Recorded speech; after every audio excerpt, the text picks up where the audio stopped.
মার্কিন মানবাধিকার রিপোর্ট এবং খালেদা জিয়ার প্রসঙ্গ নিয়ে যে বক্তব্য দিয়েছে মার্কিন যুক্তরাষ্ট্রের তরফ থেকে, সেটি নিয়ে সম্ভবত সরকারকে যথেষ্ট চিন্তায় ফেলেছে, বেকায়দায় পড়েছে। যার কারণে তাদের পক্ষ থেকে যেই উত্তর, সেই উত্তরটা দুদিন বিলম্বে এসছে। খালেদা জিয়ার বিষয়টি তারা সামনে আনতে চাননি, পরে এনেছেন। যে তারা বলার চেষ্টা করেছে যে না, তিনি গৃহবন্দী নন, নির্বাহী আদেশে খালেদা জিয়ার সাজা স্থগিত করা হয়েছে। অর্থাৎ একটা নরম সুরে তারা বক্তব্য দিয়েছে। তাও প্রথম যেই ব্যাখ্যাটা তারা দিয়েছে, সেখানে খালেদা জিয়ার প্রসঙ্গটা ছিল না। তারা পরে সংশোধিত একটা সংযোজনী বক্তব্যে এটি সামনে এনেছে। আবার অন্যদিকে পররাষ্ট্র মন্ত্রণালয় ব্রিফিং করেছে, স্বাভাবিকভাবেই প্রশ্নোত্তর পর্ব থাকে, কিন্তু এই নিয়ে তারা কোনো প্রশ্ন করে উত্তর দেয়নি। মানে অর্থাৎ প্রশ্নোত্তর পর্ব ছিল না, সাংবাদিকদের প্রশ্ন করার সুযোগ ছিল না, শুধুমাত্র তারা বক্তব্য দিয়েছে।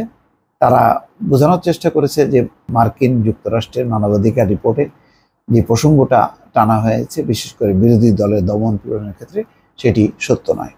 রিপোর্টে বলা হয়েছে যে নির্বাহী আদেশে খালেদা জিয়ার সাজা স্থগিত করা হয়েছে। এটি হচ্ছে মার্কিন রিপোর্ট নিয়ে পররাষ্ট্র মন্ত্রণালয়ের ব্যাখ্যা। সাবেক প্রধানমন্ত্রী ও বিএনপির চেয়ারপারসন বেগম খালেদা জিয়া গৃহবন্দী রয়েছেন মর্মে মার্কিন যুক্তরাষ্ট্রের সর্বশেষ মানবাধিকার রিপোর্টে যা দাবি করা হয়েছে তার নাকচ করেছে বাংলাদেশ সরকার।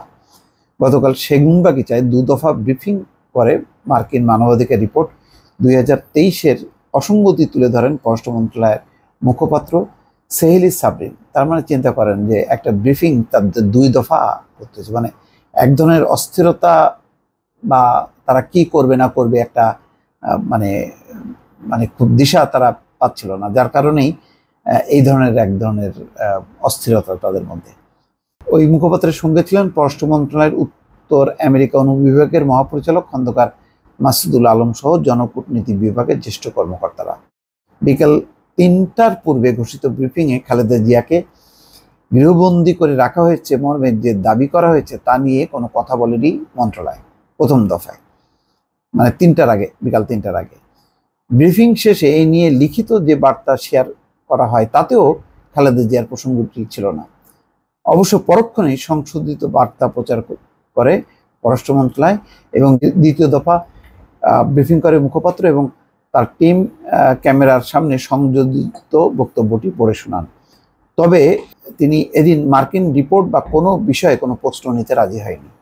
গণমাধ্যমকে দেয়া প্রতিক্রিয়ায় সোহেলি বলেন, যুক্তরাষ্ট্রের স্টেট ডিপার্টমেন্ট থেকে প্রকাশিত মানবাধিকার পরিস্থিতি প্রতিবেদনে 2023-এ তথ্যের অসঙ্গতি আছে বলে মনে করে সরকার। পররাষ্ট্র মন্ত্রণালয়ের বিবেচনায় ভুল তথ্যের ভিত্তিতে ওই প্রতিবেদন তৈরি করা হয়েছে এবং সেখানে সরকারের ভালো কাজের স্বীকৃতি দেওয়া হয়নি। রিপোর্ট প্রকাশের 2 দিন পর আনুষ্ঠানিক প্রতিক্রিয়া দিল পররাষ্ট্র মন্ত্রণালয়। এতে বোঝা যায় সরকারের মধ্যে এক ধরনের অস্থিরতা, যে মার্কিন রিপোর্টকে তারা কিভাবে চ্যালেঞ্জ করবে। তারা বলছে ব্যাখ্যায় যে আমরা যতই চেষ্টা করি না কেন, পৃথিবীর কোথাও মানবাধিকার পরিস্থিতি শতভাগ নির্ভুল নয়। বাংলাদেশ সরকার দেশের জনগণের মানবাধিকার পরিস্থিতি সমুন্নত রাখার আপ্রাণ চেষ্টা করছে। যাক, এসব কথাবার্তা বলছেন।